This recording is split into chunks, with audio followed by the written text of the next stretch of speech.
জানেন কি, একসময় সমুদ্রের জল দুধের মতো সাদা আর মিষ্টি ছিল, কিন্তু কার অভিশাপে তা নোনা হয়ে গেল? পৌরাণিক কাহিনী অনুসারে দেবী পার্বতী মহাদেবকে স্বামী হিসেবে পেতে কঠোর তপস্যা করছিলেন। তার তপস্যার তেজে স্বর্গ মর্ত পাতাল কম্পিত হচ্ছিল।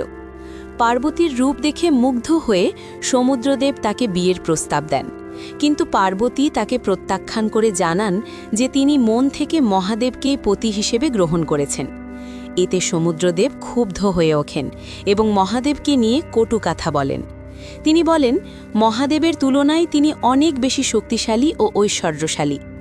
মহাদেবের অপমান সইতে না পেরে দেবী পার্বতী সমুদ্রদেবকে অভিশাপ দেন।